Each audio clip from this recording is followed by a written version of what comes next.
Hey YouTube, it's SoulPrime13 with another First Impressions. This is probably also going to be a full review for these figures.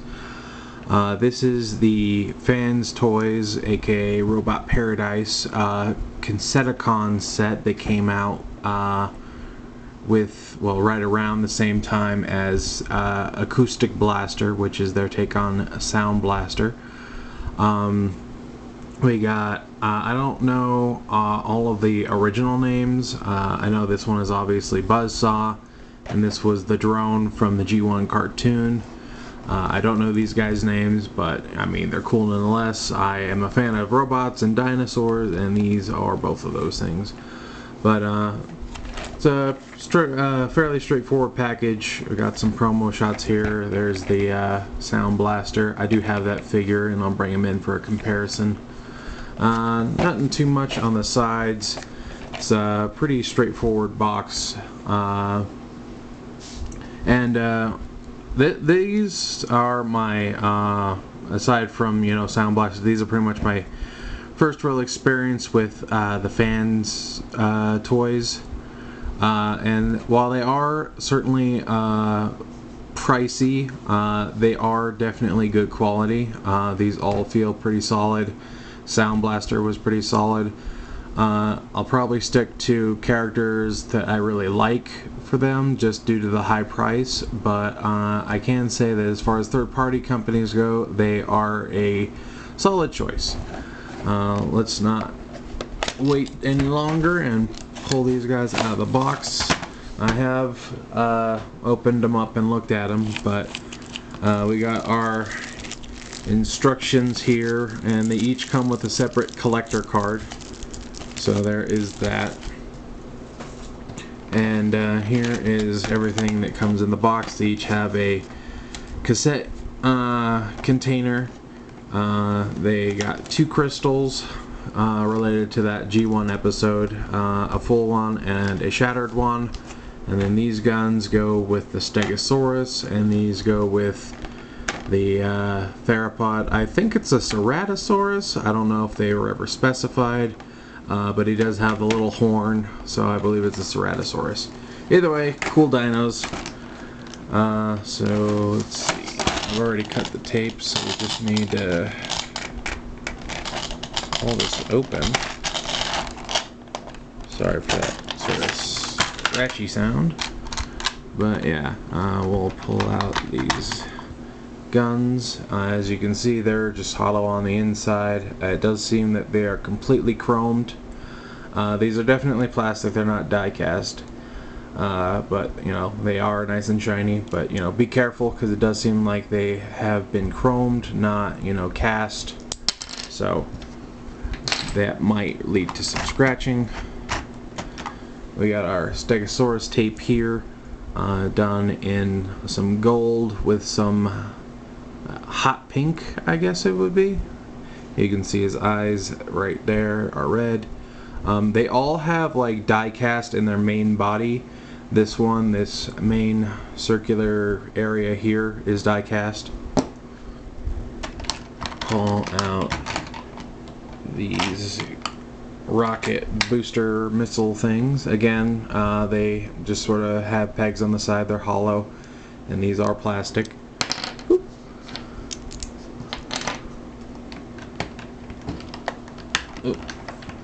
There we go.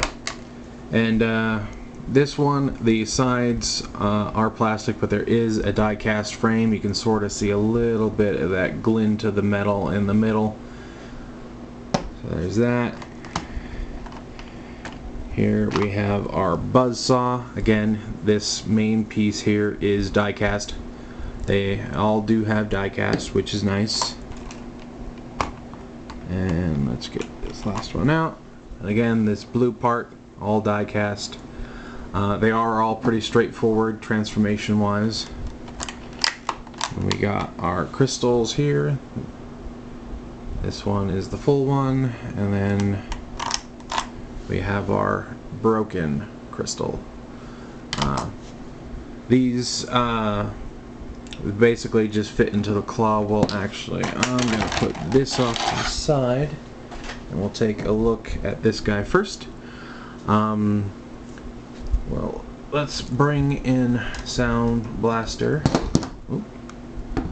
here and pull this back a little bit.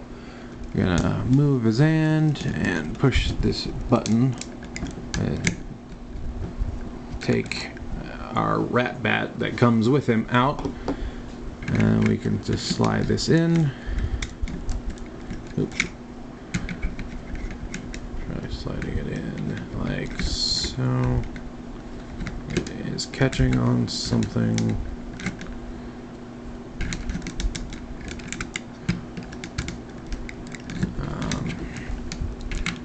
I don't understand why it won't go in. This is the only issue I've really had with any of the tapes. There we go. Yeah, even his rat bat likes to get kind of caught. Yeah, as you see, they do fit. So we'll put him off to the side again. So to transform this one, you just pull this whole assembly up, and then come down here, split these, and you're going to sort of accordion them on this double hinge a little bit here,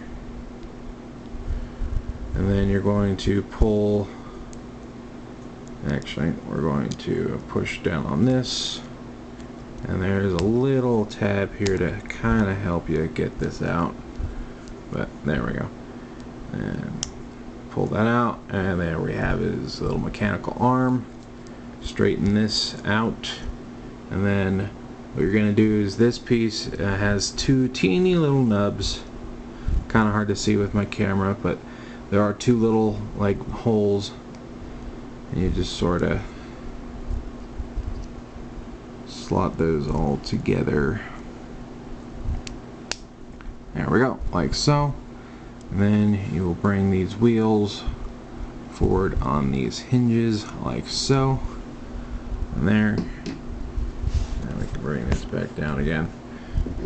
We have our little drone, and the wheels, I mean, they roll, but like they don't roll. Like he's sliding more than he's rolling. But yeah, as far as articulation goes, this arm has a hinge here, here, and here. And the little hand does open up. I find it's easier just kind of like push it open with the crystal and then slide the crystal in like so. And this part does do a full 360. The rest of it is pretty much stationary. But yeah, you can recreate that little scene from the G1 episode if you so choose. So there is that one. I'll put him off to the put him off to the side as I nearly take out the camera. Now let's look at Buzzsaw. Again, nice little yellow tape, and he does have his accessories built in. You can see his guns right here. But you'll fold these out to the side and then open the wings like so. And you can bring these up. They're on double hinges. Bring these up, and then while they're straight up like this, you want to make sure the guns are completely folded around like so, so that you can rotate these around, rotate it around, and the guns will slide underneath like so. Then you just kind of want to grip the tip of his beak. Actually, let's pull these back apart for a second and kind of get his head. You want to lift his head a little bit and just kind of hook onto his beak, and then you pull his head straight forward, and then you can angle that as you so choose. Put these back now, and then the wings you want to rotate around, and they do have some mobility here, and just sort of angle those how you choose. Then the feet you just sort of rotate and bring down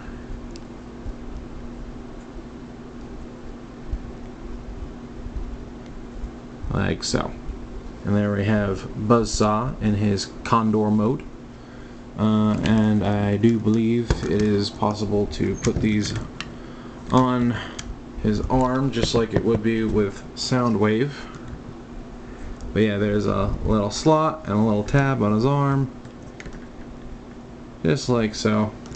And yeah, it's not super secure, but you know, you can put them there if you want. Come on. Yeah, back on there. And of course you're just going to keep falling now.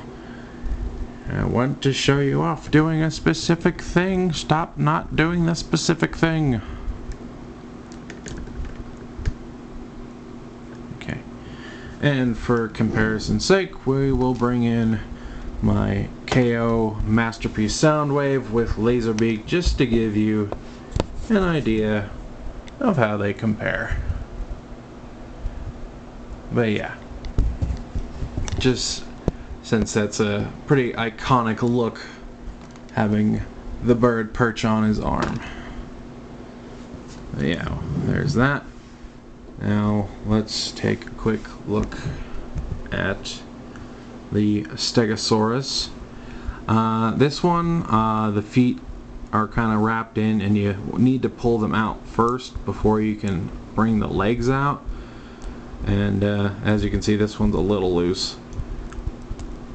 I also had a minor issue with Ratbat's foot. One of them does not come out because it's too stiff. So it's kind of funny how that works out. But once you get these mostly straightened out, then you can bring these panels out to the side. There we go. And you're going to fold them all the way up against the body like so, then bring the leg back down and around, and then you can finish straightening out the legs and locking them into place. It's essentially the same thing with the hind legs. You kind of want to pull them out, and then you can bring these panels out and flatten them against the body. Nope. I am doing all of this off screen. Alright, let me start this over again. So yeah, you want to pull these out, fold these up and out against the body, and then you can straighten out the legs. Like so. Then the tail just comes down, head just comes down. You know, this might not actually be a Stegosaurus. I don't know if there's a species with that horn, but that's what I've been calling it, and I'm sticking with it.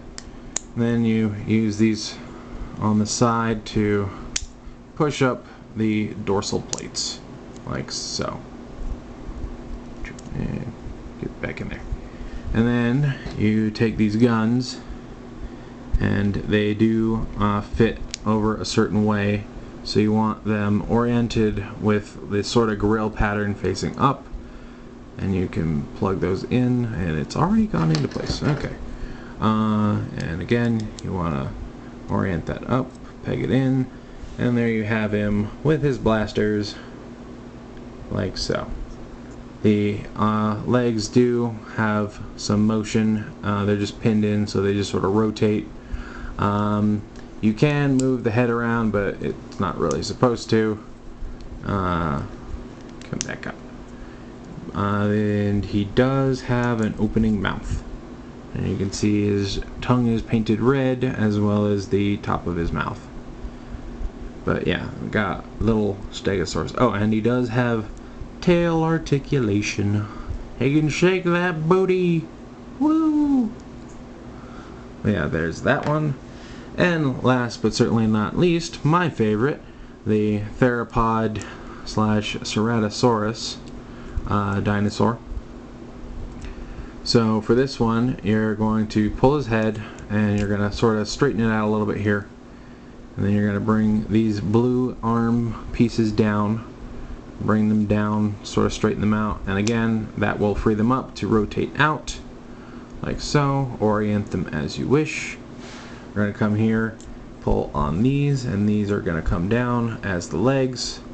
You can flip out and flatten out his feet, then orient the feet like so. And now these will flip out. Then you can rotate these around, And now you actually have his legs in the proper position. Adjust the head, bring this down, and then pulling on this little panel right here. There we go. We'll let you flip out the tail, and then you can straighten the tail out. And there you have your little dinosaur. And as again, these will plug in a certain way. I believe it's, yeah, the long side down, like so. And there you can see he's got that die-cast frame in the middle, unlike the others who have it on the outside. But there you go, like that. And again, he has an opening mouth. He's got some red along the lip, and his teeth are actually all painted silver, which is very nice.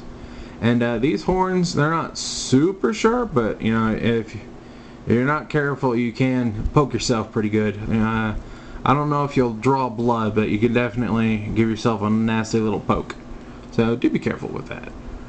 But yeah, the legs do have, you know, full range of dino motion due to transformation. He's got a little toe band with his, well, no, actually there are technically 2 toes there. It's kind of hard to see, but yeah, it does have a little toe split. Obviously he's got a little bit of range of motion with the tail, and you can move his head around as you so choose. Joint at the elbow, all that good stuff. And the usual transformation joints, you know, can give you some more motion. You know, moving his arms up and down and moving his neck around. But yeah, and see if we can get him to stand. Yep. There we go. Kind of have to lean him back a bit, but he does stand. And we'll just do a wrap back here real quick, just so we can get a nice little group shot here. Let's see. Oh, right. All these. Fold this.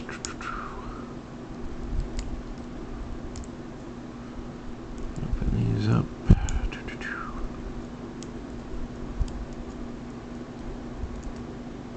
There we go. Do.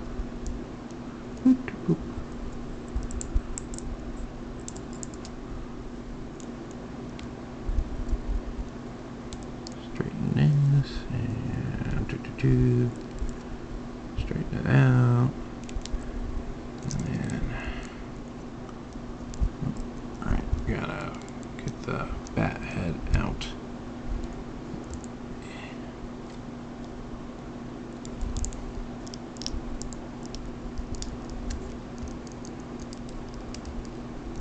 There we go.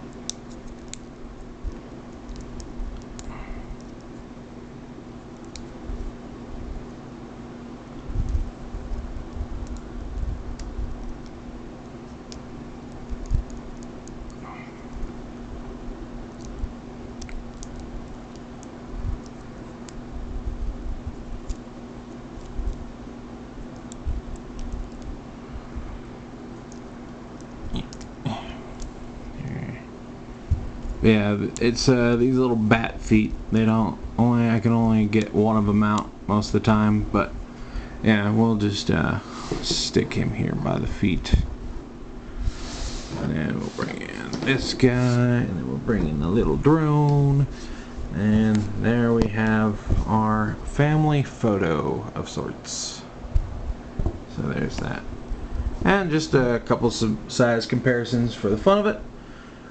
Here we have the Studio Series Bumblebee movie Rumble doing his, you know, earthquake pile driver thing.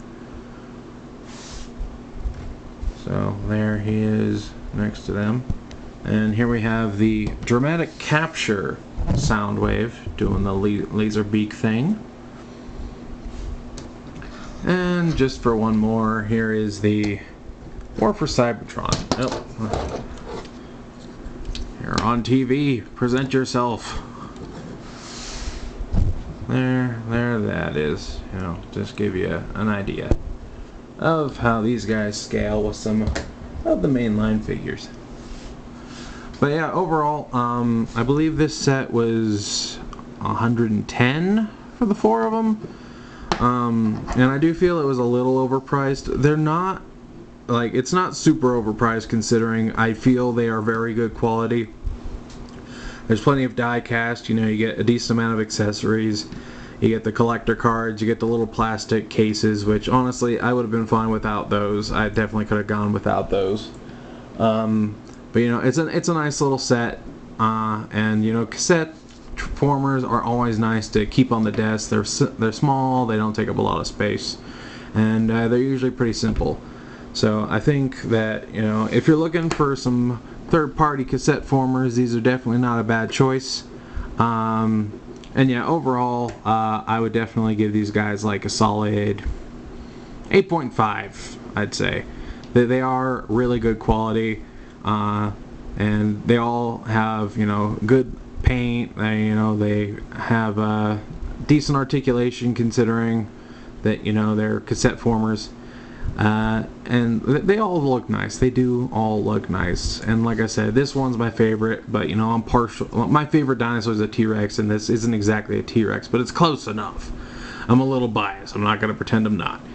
But you know, they all look good, and you know, for these being my first experience with Fans Toys slash Robotic Paradise, I am not disappointed. I definitely want to get a couple more figures from them, but again, they are definitely on the pricier side. This Sound Blaster alone, I think, was like $200, $220, something like that. So they definitely aren't cheap, but they are good quality. So it's really up to you whether the quality is, you know, worth the price. Again, I'm gonna probably stick to the more familiar, popular characters that I would like to have very high quality figures of. You know, as far as, you know, masterpiece scale goes, I'm probably not going to get any of those, you know, deep cut or, you know, more background-ish characters, but I can definitely say that I am impressed with what Fans Toys has brought to the table, and I hope to see more of their stuff.